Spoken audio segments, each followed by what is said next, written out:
Esto, por el contrario, es la zona donde seguramente por ahí caminó Friedrich Nietzsche, cerca de Silva Plana, o mejor, el lago de Silva Plana, en Suiza. Exactamente, eso es más o menos justo, es 5 de junio, ya verano, pero aún se ven los Alpes todavía con nieve. Y justo acá yo estoy sentado como en una banca, y las bancas que uno ve por esa senda tienen nombres de filósofos. Y una de ellas tenía el nombre interesante, yo dije, pero ¿por qué? En español, algo así como Filosocleto. Y yo dije, caramba, no le saqué una foto a eso porque es que uno va cansado, no crean, uno va cansado. Yo sigo todavía cansado y llegué hace rato, pero miren, fueron 5.300 kilómetros durante 88 días. Ella en junio, pues uno había atravesado España, Italia, Suiza, los Alpes, a los que le tenía mucho miedo, entonces yo hice una llamada a Cali y me dijeron, siga, siga, pero ya estaba ahí congelándome, y estuve a punto de regresarme, no crean, ¿no? También tiene sus debilidades, pero me dieron ánimo, sobre todo la familia, algunos amigos, y decían, bueno, hágale pues, y la bicicleta que era como también el consuelo, la consolación de la bicicleta, que es otro texto que también yo tengo. Entonces, a partir de ese ensayo nómada, tal vez, yo hago otro ejercicio de escritura que está entre lo creativo, pero recordemos bien que este libro, que tiene 150 páginas, trabaja aspectos pedagógicos y didácticos. Me encontré en esa suerte de diálogos interiores que uno tiene, protegiéndole la vida a un caracol por allá en una carretera de los Alpes italianos, y eso me dio para escribir un texto sobre la poética del despacio, que evoca, en términos del ensayo Tiempo, ese título de Gastón Bachelard, ¿recuerdan? La poética del espacio, pero aquí se trata de hablar de la poética del despacio, de ir lento, de ir despacio, de ir tranquilo, ¿no? Les regalo unos párrafos.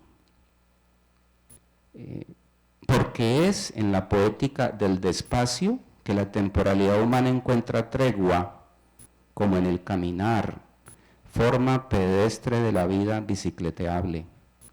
La poética del despacio en bicicleta nos separa del mundo al tiempo que redimensiona nuestra interacción con él, ya no para padecerlo, sino para dibujarlo, pulsarlo, edificarlo como horizonte, viviéndolo en tanto proyección de nuestros miedos, deseos y emociones. A veces nos falta ir despacio, ¿no? Que es distinto a ir lento, puede ser que sea lo mismo, pero bueno. Algún día de junio en Sondalo, al norte de Italia, con la vista a los Alpes suizos, había salido de Tirano, donde contemplé durante no sé cuántos minutos el paso del Bernina Express, que cruza estos territorios de ensueño casi a cielo abierto. En la carretera, absolutamente en paz, conmovedoramente silenciosa, andando lento sobre la bicicleta, vi un caracol imbuido en esa poética del despacio que compartimos con algunos animales de los que deberíamos aprender mucho acerca de la movilidad a la medida de nuestro espesor. Pues bien, no lo toqué, nunca interrumpí su tránsito, más bien atravesé la bicicleta en la angosta carretera. Cuando el caracol estuvo a salvo, arranqué, sin prisas, porque entonces me consideraba el ser más afortunado del planeta. El tiempo de la vida anidaba desnudo entre mis manos, desprovisto de su traje minutero. Porque escribiendo el libro yo encontraba un ensayo de una ensayista alemana, Andrea Kohler, que se llama El tiempo regalado. Chévere que lo busquen, El tiempo regalado, que es un ensayo, un libro ensayo sobre el tiempo más humano, que es el tiempo de la espera. Ella dice, los seres humanos estamos instalados no en cualquier tiempo, siempre estamos esperando que nazca alguien, esperando que nazca algo, esperando que llegue este evento que para mí es importantísimo y lo será siempre. Y hace 20 años, por 25 de febrero de 2005, que era viernes, mi esposa Albita y yo esperamos a un bebé que hoy cumple 20 años, que es Pablo Daniel. Entonces, así que un aplauso, por favor. Yo le decía a mi colega María Mercedes que es como también celebrar mi nacimiento hoy, mi cumpleaños como papá. Así que muchas gracias de verdad por estar aquí.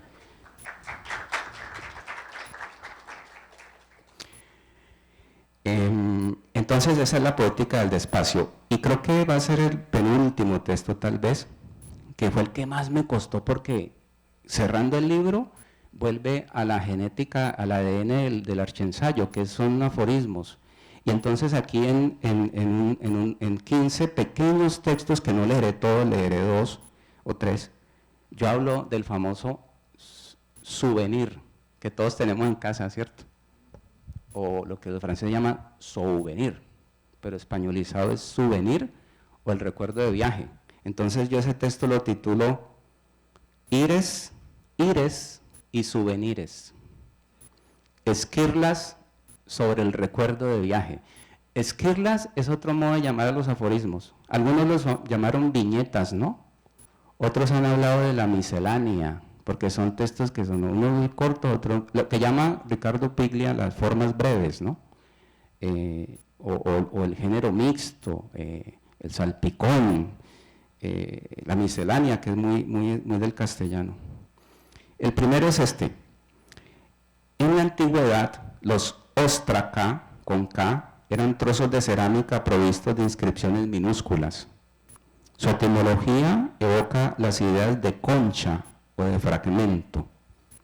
Para los griegos fue el ostracón moneda del destierro, con el nombre rotulado de quien era enviado al ostracismo, lejos de la LAD.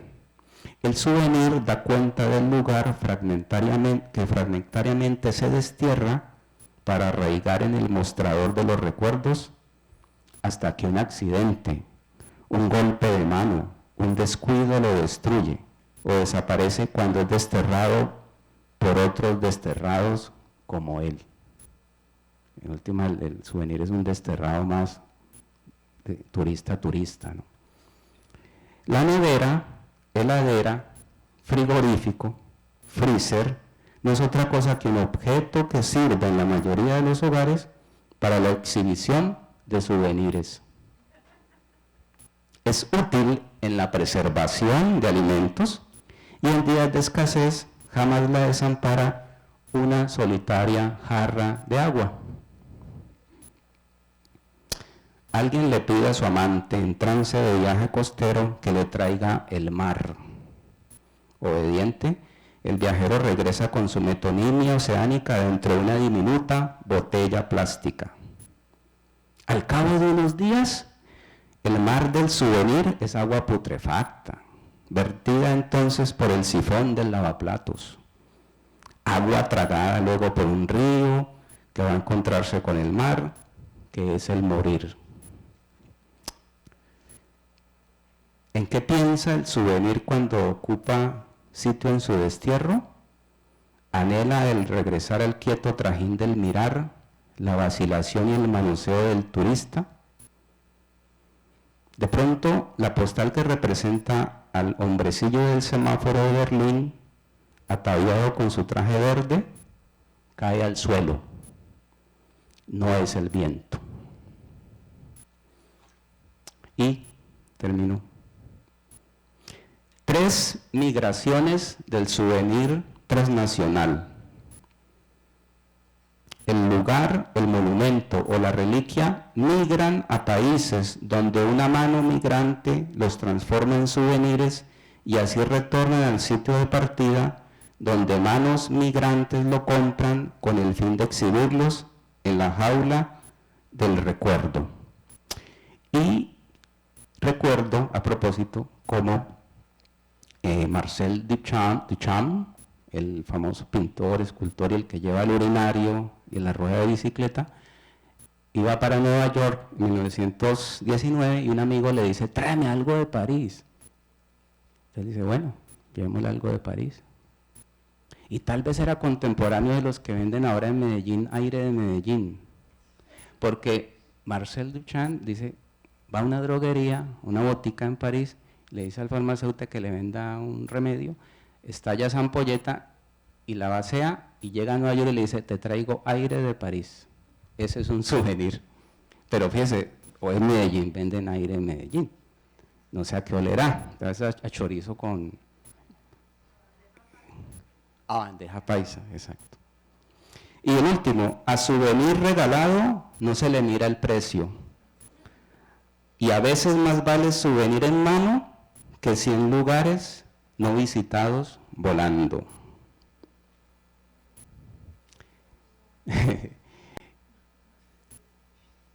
Me decía alguien, ¿usted se dedicó solo a montar bicicleta? Y dije, no, yo también en el sabático tejí, hice crochet, ¿sí?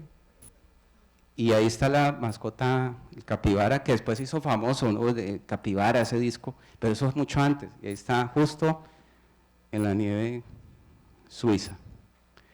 Trabajo las bicigrafías ensayísticas respecto a la IA, y aquí hay citadas con Norma Zappa y demás, algunos ejercicios que la IA a través de los famosos prompts o las órdenes que uno le da, pues digamos lo ofrecía, y al mismo tiempo se discuten, porque no se queda solo en el texto que la IA produce, sino que se discuten, pero es importante, sobre todo para los estudiantes, como lo hablaba en un claustro con profe Meri, siempre es bueno usarlas en beneficio y colaborativamente, y citar, es importante ya, y las normas APA actualizadas acuñan la manera de cómo citar a través de lo que se ha usado con el apoyo de la inteligencia ajena.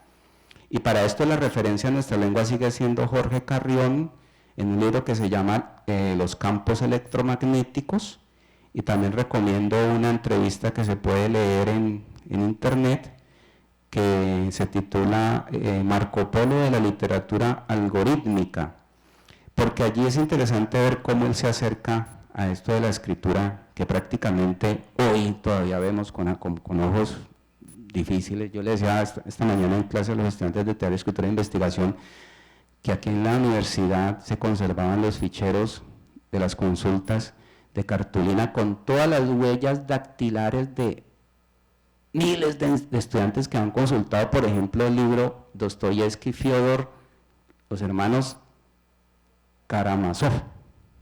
Bueno, cuando uno empieza a estudiar literatura dice Kamarasov, ya después le dicen, no, es Karamazov. Y eran esas huellas allí, y uno en los 90 uno decía, incluso empezando en 2000, decía, uy, pero eso lo sacaste de internet, pilas, sospechoso. Hay que ir a la biblioteca, hay que ir a los libros, pilas.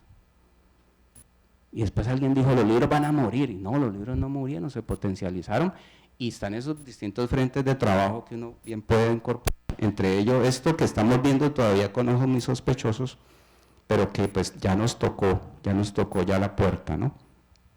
Entonces, ¿qué vamos a hacer? Vamos a cerrar ya con un texto que tiene que ver con algo que recupero de montaña. No sé cómo vamos con la escritura, tal vez de pronto han estado escribiendo, ¿sí? O al final daremos un tiempito y cerraremos para que se pueda escribir.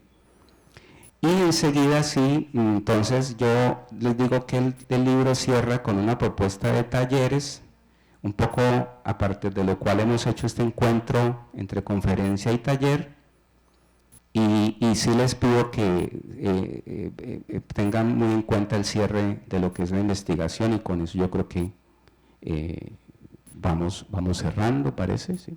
Bueno, pero aquí estaría lo que llamaría yo la banda de rodadura. Esto sí es como entre personal y académico. Hace más de una década que la bicicleta me salvó la vida. Murió en mí algo, diluido como el sudor del tiempo sobre las autopistas de la memoria. Perdí noches, amigos, encuentros, pero gané madrugadas, más amigos, entre ellos Javier, y me volví confidente de paisajes labrados. Me sobrecoge, Javier, pensar cómo estamos atravesando ese macizo colombiano para ir a San Agustín. Y eso me toca mucho hoy. Bueno. Pero también mucho goce del mundo, mucha aventura, es eso, ¿no? Y me volví confidente de paisajes labrados en el paciente ascenso por las montañas mágicas. Reconocí el don de la ubicuidad tan frecuente en nuestra infancia. Estar sentado en la bicicleta es una de las formas de extraviarse del mundo ambulante en su rueda sedentaria. Fui cómplice de niebla y el silencio. Supe que la vida siempre está en otra parte, incluso en los libros o hasta en la vida misma. Supe que uno anhela el aquí justo porque está la promesa de un más allá, de un después, de otro lugar. Supe asumir todas las metamorfosis del dolor. Más que desplazarse o moverse o viajar, lo importante fue reconciliarse con el nómada interior que nos trajo hasta aquí, para que volviéramos a emprender en bicicleta esas rutas que dejamos abiertas en sueños o en vidas antiguas. La bicicleta y yo vamos surcando el arado de la escuela del mundo, de la que habla Montaña en uno de sus ensayos finales. La bicicleta permite sospechar páginas que luego contendrán mis garabatos, dándole respuesta a un no sé qué, rotulando certezas líquidas escritas en el viento. Me traslado a otro tiempo, el de quien, aferrado a nuestro pequeño cuerpo para evitarnos la caída de la bicicleta de la infancia, nos repite: conduce en línea recta, cuidado, la mano bien puesta en el manillar, no te desvíes. Nos perdemos un poco de su vista y luego, cuando aprendemos el arte del equilibrio, comprendemos que los caminos jamás son del todo rectos y que en el paseo en bicicleta lo mejor está en desviarse, en saltar andenes, en esquivar los charcos o romperlos, en seguir, en detenerse, en gritar, en ausentarse. Pedaleamos en bicicleta de frente, hacia el futuro, porque en realidad anhelamos reencontrar ráfagas de nuestro pasado. Mi digresión toca ahora las puertas de la escuela. Dejo parqueada mi bicicleta bajo un árbol y después de beber mi caramañola, me siento a pensar en cómo concebir la escuela a partir del movimiento ciclógrafo. Sería un lugar de paso, un sitio oblicuo, el espacio bifurcado que incitará al paseo, olvidada estrategia pedagógica peripatética, como pasea el ensayo sirviéndose de su bandera nómada. Se trataría de una escuela ocio-oficiosa, tal cual el viaje en bicicleta, que deleita y enseña a la manera de la poesía pensada así por Horacio en su arte poética. Vivimos en una época de múltiples migraciones, entre ellas el peregrinar de lo físico a lo virtual que protagoniza la escuela junto a sus gregarios de lujo. La serialización, la digitalización, las inteligencias artificiales, los infinitos lenguajes multimediales en la red, ruedan con nosotros, los más avesados ciclistas del pelotón formativo, los libros, los textos impresos, los discos musicales, los depósitos audiovisuales donde la humanidad dejó los signos de su transhumancia moderna. La escuela como esa bicicleta híbrida diseñada para el riesgo responsable en múltiples terrenos. La escuela creyendo en la utopía, camino por donde la bicicleta suele aventurarse. La bicicleta, la escuela, el mundo, la vida social y cultural, el viaje, las experiencias en el tiempo y en el espacio, todo replica el signo distintivo del ensayo, su permanencia entre la hibridación y la ubicuidad. Recuerdo de inmediato algo que leí en el extraordinario libro La Escuela Infinita.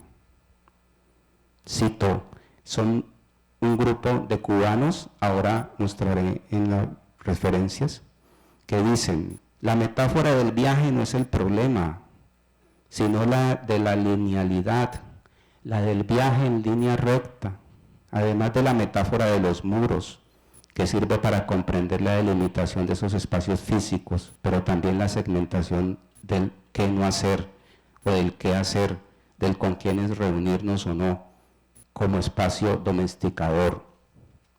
La metáfora del viaje asociada a la idea de linealidad y muros constituye uno de los aspectos que se deben cambiar en la praxis de la escuela y en nuestro imaginario, algo que la ubicuidad líquida propicia. Entender la escuela como ubicuidad líquida nos permite superar cada uno de estos problemas. Cito la reflexión de los cubanos en Ortega González y otros en el libro La Escuela Infinita. Nuestro próximo viaje en bicicleta, sigo yo, debería ser, como lo expresado parcialmente en estas páginas, sobre texto de las bicigrafías ensayísticas. Un periplo que descrea de la linealidad, que recupere el privilegio de la lentitud, que se aleje con prudencia del afán utilitario, del enseñar para saber y recupere el saber para vivir, y que asuma todos los riesgos que implica el devaneo sin su connotación peyorativa.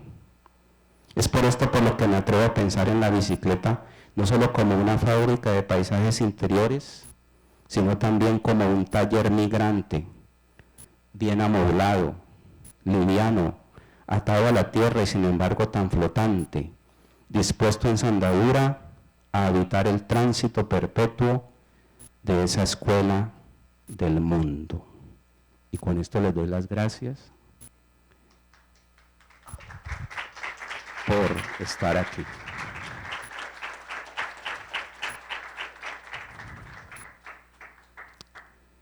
Este es un túnel en San Remo, Italia, y le hemos llamado a la referencia la banda de rodadura en el libro, porque banda de rodadura es nada menos y nada más que ese grabado que tiene toda la llanta, ya sea pues de automóvil o de bicicleta.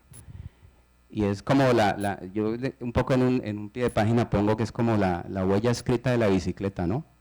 Y en esa medida digo que la banda también es quien nos acompaña en el trayecto, ¿no? Toda una banda, los parceros, el pelotón, ¿no? La grupeta que llaman. Entonces, en esa doble concepción, banda de rodadura, la huella que deja la llanta, y esto de la compañía, sí quiero evocar a la serie de personas que fui encontrando en el camino, algo que también me sobrecoge mucho, por ejemplo a Stéphane Francés de Toulouse, que encontré en Ventimiglia, en Italia, donde por segunda vez dormí en la calle, después de ingenuamente no reservar ni un camping, nada, y a veces, ¿dónde duermo? Pues porque era fascinado yo habiendo cruzado Italia, y eran las 9 de la noche, ya casi verano, pues y dije, no, pues toca buscar cambuche en algún lado, y uno empieza pues a ver es dónde acomodarse, que es otra cosa del nomadismo, ¿no? Y encontré un recodo, una esquina en donde había una bolsa como de ropa, ya vacía, ¿no? Y tenía unas cintas que la bicicleta tiene, ahora se pueden acercar, que son cintas de esas que acompañan a las bolsas donde la gente echa la ropa cuando compra, con la banderita francesa, porque seguramente como es una ciudad fronteriza, uno pasa a un puente que se llama el puente San Ludovico, después de pasar por Menton, Francia, pasa el puente y ahí está todavía el puesto fronterizo ya inútil, porque la Unión Europea, que en eso se ha pensado más con moneda propia y sin fronteras, aquí todavía nosotros estamos presos de las fronteras, que Ecuador, que Venezuela, que Perú, y terrible. Entonces, igual, por otras condiciones que no vale la pena ahora decir, y Europa ni mucho menos es el paraíso, como no hay paraíso en la tierra para nada, ni siquiera el de la bicicleta. Crean que pues yo estoy aquí pues vendiendo la idea de que la bicicleta a lo mejor no se sufre mucho, y uno dice, caramba, ¿hasta cuándo voy a pedalear? Pero le toca a uno pedalear, porque alguien que lo pedalea y le dice, siga, ¿no? Y entonces dije, voy a buscar dónde dormir, y claro, era la calle, y esa bolsa me sirve un poco para darme calor con el saco de dormir, y al día siguiente fue maravilloso porque era justo el mercado. Y empezaba el flujo de la vida, los tomates tan especiales que uno ve, las frutas, la gente en italiano, colombiano, y luego encontré unos personajes que me pusieron charla, siempre protegiendo las carteras, ¿no? Porque pues, usted sabe, antes había en Mora dormido en la calle, luego en Saint-Tropez, luego, por último también en Voghera, en Italia. Pero en todo caso, quien estaba más preocupado era la gente que estaba acá. Yo estaba feliz porque no me iban a robar la bicicleta y pues no iba a pasar nada. Eso sí, frío de primavera, ¿no? Que era difícil. Entonces, fui encontrando gente, Francesco Lazzaretto, italiano, ya nos encontramos en España, haciendo el Camino de Santiago, y es curioso, vean, porque él estaba haciendo el Camino de Santiago desde Venecia, haciéndolo un poco en función de la salud de un tío. Yo hice el Camino de Santiago como una cuestión cultural, pues interesante, y se dio la posibilidad, pero él lo hacía en función religiosa. Y miren bien la cosa, cuando llegamos a Santiago de Compostela, le avisan que el tío acaba de morir en Padua. Y él se aísla en la plaza del Obradoiro, y yo dejo como compañero que se aísle, y yo sigo, me hago como si nada, pero el llanto era dramático que no da ni siquiera pie para decirle deja de llorar, mucho menos, ¿no? Están avisando que el tío había muerto. Entonces, son esas casualidades como muchas, finalmente de este año sabático salieron prácticamente 3 libros. Este es uno, hay otro que es el diario, que se llama Vivir para rodarla, que espero también que salga este año.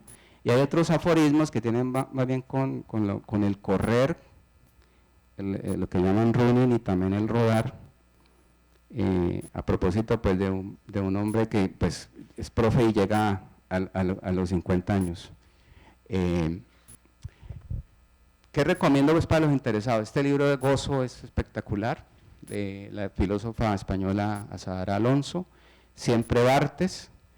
Yo le decía a un colega de comunicación social, mira, en el libro no cito ni a Chulhan ni a Bauman, porque todo el mundo cita a Chulhan, ¿no? Y yo no necesité citarlo, cito a Bartes.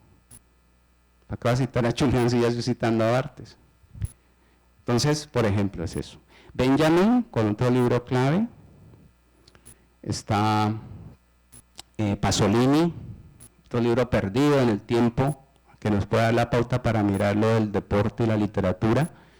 Pasolini escribe una serie de crónicas en los años 50 y dice, yo soy algo así como, yo por ahí la tengo la frase completa, no quiero tergiversar a los muertos. Pasolini está más vivo que muchos cineastas, murió hace mucho ya, pero algo así como que hay mucho intelectual que no hace deporte, pero algo así como que hay mucho intelectual alejado del deporte, yo soy el único que está cercano y hay muy poco deportista dado al intelecto. Eso lo decían en los años 50. Hoy, por ejemplo, en el pelotón ciclístico activo profesional hay un filósofo francés que compite en un equipo como Egan Bernal en su equipo, como Nairo en su equipo, que es filósofo de formación de la Universidad de Nantes y tiene un libro que se llama Sócrates en bicicleta. Interesante, tiene 2 libros.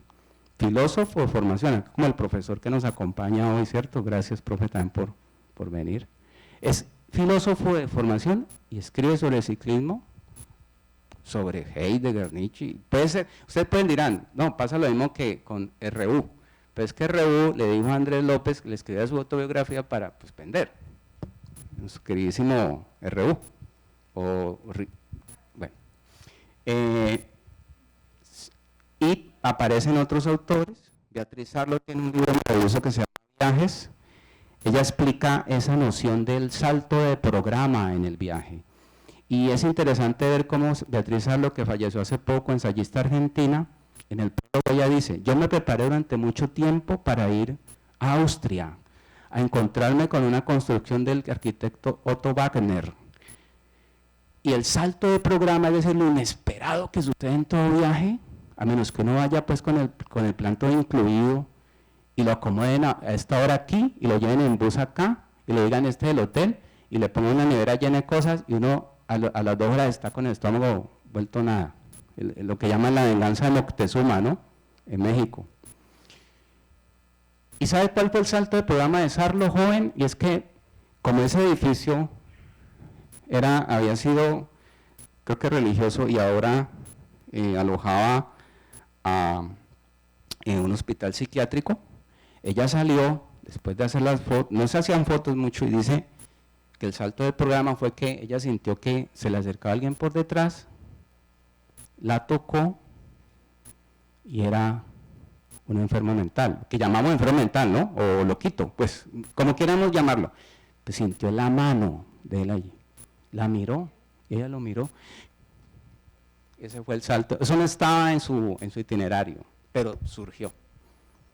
Yo creo que les ha pasado en los viajes mucho, ¿no? Que algo que uno no espera y surge. Pues menos que de pronto la maleta se le queda a uno en Avianca, en donde sea, sobre todo. Ese es un salto del programa, pero es indeseable, ¿sí? O si uno está en Nápoles, aquí el profesor Felipe Pérez, maestro, muchas gracias por estar, uno vaya y entonces busca a Maradona en todo lado, ¿cierto? Pero mi salto de programa en Nápoles fue que yo llegué a un hostal y me dijeron, bicicleta no, debe buscar parking. Y el salto del programa no fue tanto ese, sino que descubrí un ascensor del ancho como de 15 centímetros de ancho. Y yo dije, este ascensor, ¿será que? Yo creo que este ascensor transportó a Sofía Loren, no sé, a quién, Eni, porque era vetusto. Entonces me tocó ir a parquear la bicicleta a un parking, 10 euros por noche, imagínense. Y al segundo día amaneció ponchada. Entonces era Nápoles y yo miré a uno de los encargados del parking y sonreía. Entonces ya ustedes pueden imaginar qué pudo haber pasado, ¿no? Y este es el momento, se puede llamar una epifanía, ¿será? El momento en el cual yo estoy debajo del techo de la torre. Y están las inscripciones que él puso con su puño y letra allí en griego y en latín. Y dije, esto es el tope. Pero el tope realmente es este encuentro. Porque ya acabo el libro, que casi me vacía, y digo, genial que estén ustedes aquí, compartiendo esta experiencia. Gracias. Y bueno.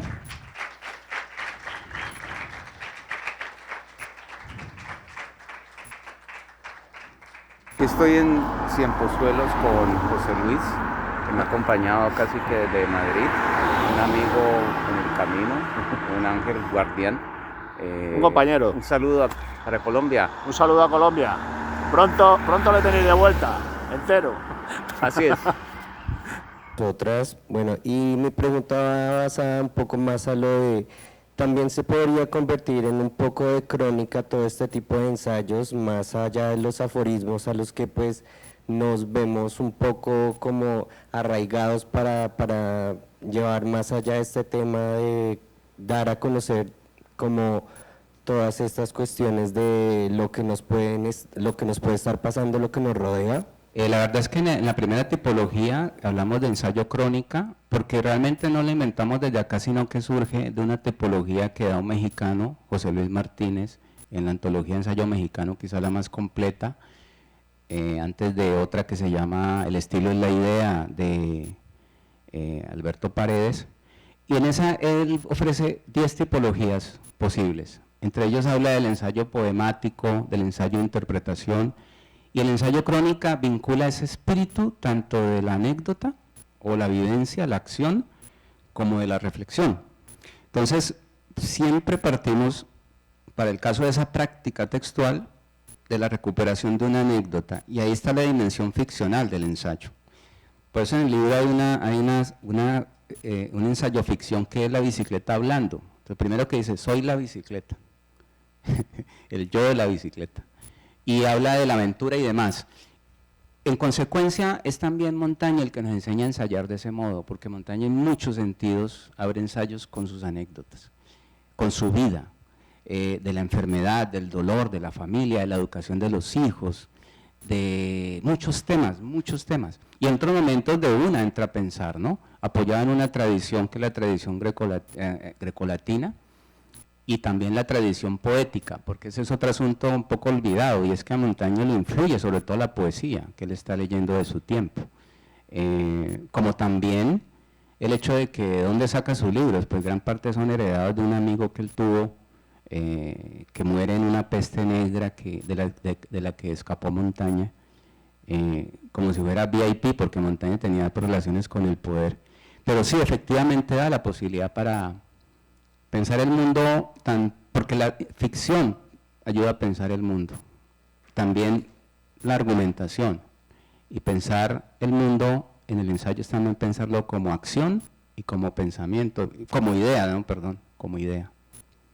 Para eso pues recomiendo que lean el ensayo de la experiencia de Montaña, que es el último, el último del tercer tomo y el que cierra todo el repertorio de ensayos de la experiencia, entre otros pues que tienen que ver con más anécdota. Otras veces él se convierte como en una especie de cronista del instante, que son en textos muy breves de 3 párrafos, y uno dice, ¿este man de qué está escribiendo? O sea, pues, dice, ¿por qué pasa de hablar de un tema tan atemporal y de pronto habla de un chisme que le han contado allí pues sus criados, ¿no? Porque pues, digamos, está preso de un cierto machismo, de una idea del mundo que se ha transformado, pero que hay que comprender en su contexto, ¿no? Terencio, el teatro también le influye bastante, digamos, él ha leído no solamente pues, la Metamorfosis de Ovidio, sino que ha leído a Terencio, por ejemplo, ha leído a Aristófanes y le enseña a reír en los ensayos, y otra serie de escritores. De hecho, fíjate, y a propósito de esta pregunta, Montaña tiene una debilidad, que creo que es una debilidad, en uno de sus grandes ensayos que se llama De los caníbales, y es que el primero no vino a América, como tampoco vino Cervantes queriendo venir, no le dieron la visa, ¿no?, en España. Montaña ve a unos brasileros en Rouen, con los cuales un poco ha hablado, o ha escuchado hablar, y está hablando de lo que él llama las Indias o el mundo recién descubierto a través de los ojos de López de Gómara, que tampoco vino acá. Creo que, si no estoy equivocado, es Bernal Díaz del Castillo, el que sí viene y escribe, y que es como el cronista autorizado. Pero imagínense, Montaña, que no vino, está escribiendo con los ojos de alguien que tampoco vino, Francisco López de Gómara. Es una debilidad, pero es un buen parcero. Yo lo acabo de releer 1350 páginas y yo digo, eso es un regalo que la vida le da a uno. Ahora, no diciendo suspender redes y me vuelvo una zeta, no, contemporizador entrando a redes, entrando a internet, y sonaba el temporizador 10, 15, 20 minutos y hágale leer. Y regresé como a los años 90, esos amados años 90 que muchos vivimos de solo lectura y demás. Pero bueno, tampoco vamos a regresar a los tiempos tan arcaicos. Me gustaría que comentaras esa experiencia del cuerpo con la escritura, de la experiencia del dolor. Bueno, alcancé a escuchar que te tocó dormir en la calle y todo eso, pero ¿cómo se hermana la experiencia del cuerpo con la escritura? Tal vez, no sé si tuviste la oportunidad de hacer esa experiencia, y es en el proyecto ensayo, dependiendo de la pregunta, poder vincular a la pregunta y a la posibilidad de respuesta una parte del cuerpo, y poder pensar esa parte del cuerpo, pensar el cuerpo a partir de un fragmento, en ese caso la nariz o los senos. Alguna vez alguien habló recuerdo, bueno, los pies han sido muy ensayados, ¿no? Hay ensayos pedólogos, pedestres, pedantes a veces. Y en el texto, Gabriel y todos y todas, ¿qué sucede? Yo empiezo a definir la tipología y empiezo a pensar el cuerpo o la fisonomía a partir de unas consideraciones ante todo personales, efectivamente, por ejemplo, en el caso de cómo uno va ensamblándose en la propia acepción con la bicicleta, porque digamos que uno en el con quien anda en moto, ¿no? Uno estrenando una moto, uno es extraño, uno no siente, pero ya cuando la moto se apropia de uno de ella, ya hay un ensamblaje. Entonces eso también se piensa, Y es a través de David Le Breton, un poco a partir de su libro Antropología del Cuerpo y la Modernidad, que yo pienso el cuerpo. También desde otro texto, bueno, hablando de textos, porque lo autobiográfico efectivamente está aquí. De hecho, por ejemplo, yo me atrevo a pensar como el pasaporte, por ejemplo. El pasaporte habla, la pregunta sería, ¿habla de uno o no habla de uno? ¿Quién es uno allí? La fotografía institucional, que de pronto a uno le dicen, sáquese los piercing, los tatuajes, escóndalos, solo firme y está su foto oficial, pero lo otro es lo que consideramos es la corporalidad. Entonces, otro texto que ayuda a pensar ese problema es el texto de Mabel Moraña, que se llama Pensar el cuerpo. Y ella dice un poco esto: en general el deporte crea un espacio ideal para la exhibición del cuerpo y la exaltación de su estética y su erotismo. Los espacios al aire libre crean un paisaje deportivo y colocan al individuo en contacto y en competencia con la naturaleza, rasgo que se ha relacionado con el ecologismo en el sentido de la forma positiva de relación, etc. Pero Moraña, que es una teórica que muchos han considerado de la decolonialidad, no se atreve a pensar el cuerpo en relación con el ocio deportivo, como si otros autores. En última instancia, cuando hablamos de ensayo crónica y hablamos de anatomía del ensayo, efectivamente estamos, digamos, vinculando el cuerpo. Este fragmento hace parte ya de algo que el libro de ruta crea, ¿no? Entonces quiero compartírtelo y compartirlo. Creo que uno es más consciente de cuánto peso carga en su armación de piel, huesos, músculos y vísceras cuando monta en bicicleta.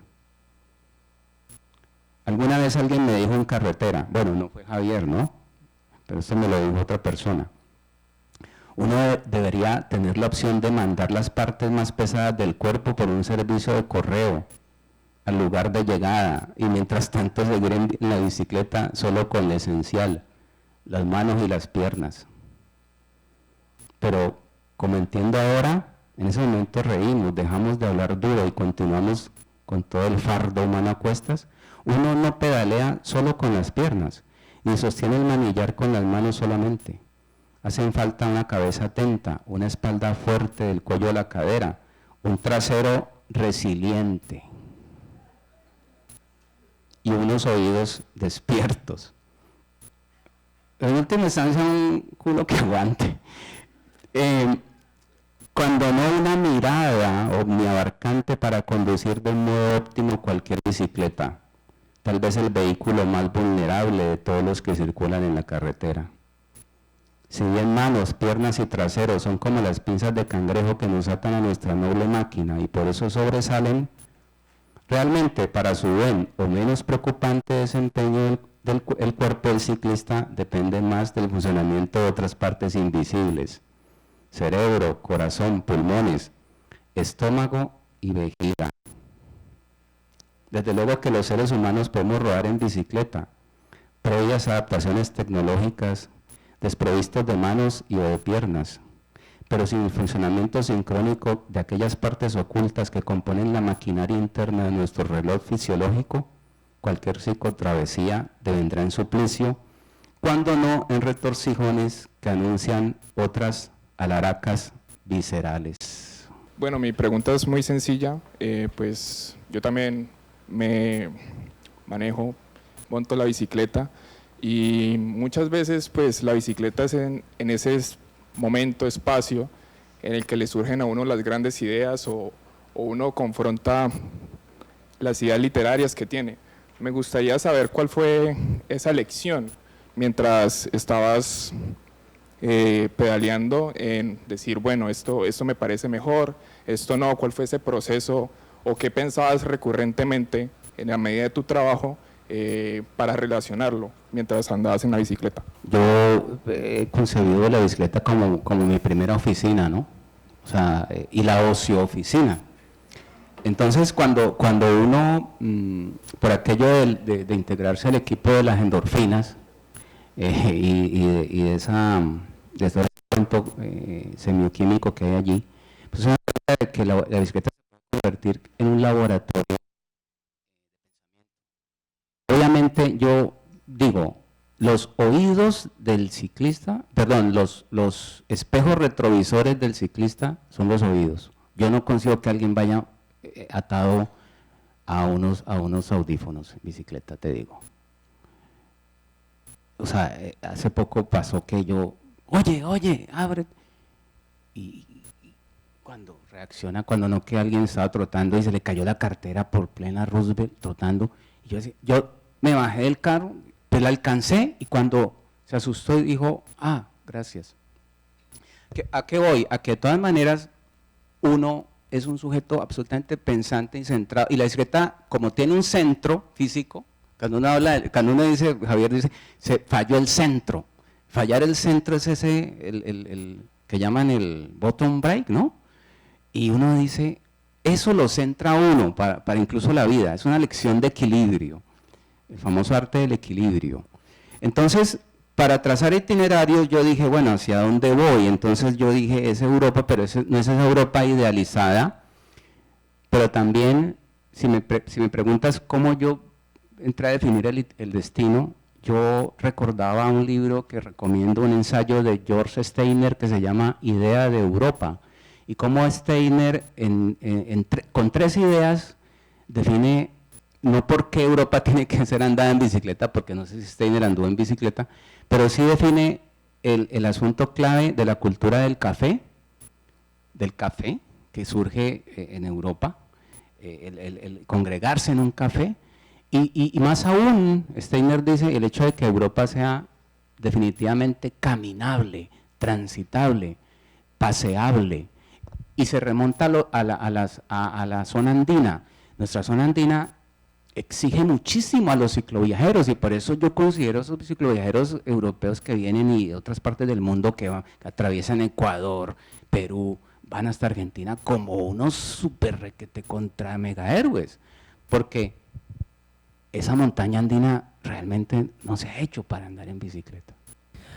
Profe, muchas gracias por compartirnos toda esta experiencia de su año sabático, ya en el marco del pensamiento de montaña, y también su experiencia como biciusuario. A mí me quedó sonando un poco la idea como que la bicicleta es motor de pensamiento o motor de pensamiento espontáneo. Pues yo lo comparto mediante un testimonio mío. Yo fui, digamos, biciusuario, para uno de los motivos por los que uno, digamos, usa la cicla, de pronto algunos por entretenimiento, otros por ocio, por deporte, en mi caso es por motivos laborales, para ir al camello, ahorrármelo al pasaje. Y el año pasado, en julio, sufrí un accidente. Me cogió una moto, estuve como 2 meses con la fractura del húmero, con el brazo izquierdo y todo retenido. Y ese tiempo de quietud en la casa, ese tiempo de reposo, ahí me di cuenta que, digamos, la mayoría de las ideas surgen de manera espontánea, surgen en movimiento, ya sea caminando, en este caso usando la cicla. Sí.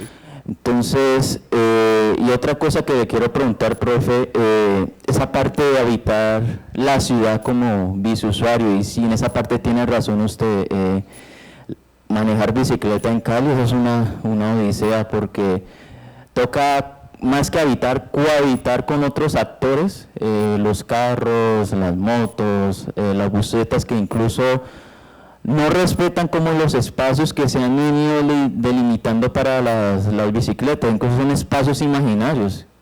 Incluso hay partes que son biciclarías que ahí se meten las motos a la loca. Entonces, ¿qué piensa con esa parte de habitar la ciudad como biciusuario? Bueno, institucionalmente pues está Cicloamigos aquí en Cali, está el movimiento de ese, algo así como en bici más es mejor, algo así, pero uno que la vive en el día a día a veces, porque con el maestro Felipe a veces nos cruzamos por allá en lo vorágine, y hola, y es reconfortante ver gente que uno a veces no veo, que vio y sigue viendo desde hace muchos años y comparte experiencias personales, como una anécdota, por ejemplo, y es que yo en 1998 en el colegio, cuando estaba en octavo, se metió la loca idea, lo quijotesco de volarme de la casa e ir de Cali a Argentina. Y yo le dije a unos compañeros, entre ellos John Jairo Sánchez y Felipe Pérez, vámonos en bicicleta. Y dijeron, bueno, hágale, el entusiasmo. Y luego fue, vamos a pie, listo. Éramos niños de 12, 13, 14 años. Y yo arranqué con un amigo, viernes 15 de abril de 1998, dejamos los cuadernos guardados y quemamos naves. Fuimos a la terminal Transipiales 3 Estrellas, años 80, donde los conductores manejaban borrachos. Llegamos hasta Quito, nos devolvimos. Empezó a llover durísimo ese sábado. Le dije, no, vámonos. No, pero ¿cómo así? Nos van a echar de la casa. Tenemos que llegar a jugar al Boca Juniors. Y no nos notábamos un gol al Arcoiris. Éramos más troncos pues que la ceiba más antigua de Cali. Y ya estaba esa idea de la bicicleta y la aventura en todo caso. Uno se vuelve bisusuario muchas veces porque todavía no sabe y es el papá el que lo pedalea a uno. Entonces también un homenaje a mi papá porque él durante mucho tiempo estuvo en su bicicleta, incluso trabajó en ella en parte. Y cuando ya tuvo automóvil le empezó a dar colesterol y triglicéridos y casi que se muere. Mientras andaba en cicla era un dechado de salud. Entonces el bisusuario es aquel personaje como bicígrafo que así no escriba, está imbuido en su ser. Ahora, esto lo dice un profesor que pues dice tienes bicicleta, pero también podemos ponernos en la piel del otro que sí o sí tiene que ir en bicicleta al trabajo a las 3 o con uno como bisusuario. Y a mí siempre me recuerdan cada vez que llego, a veces, vea, le va a pasar algo. Hay un man de un Toyota que le va a bajar y le va a dar bala. Los ciclistas mueren de pie como los árboles, mueren rodando. Bueno, yo creo que muchas gracias.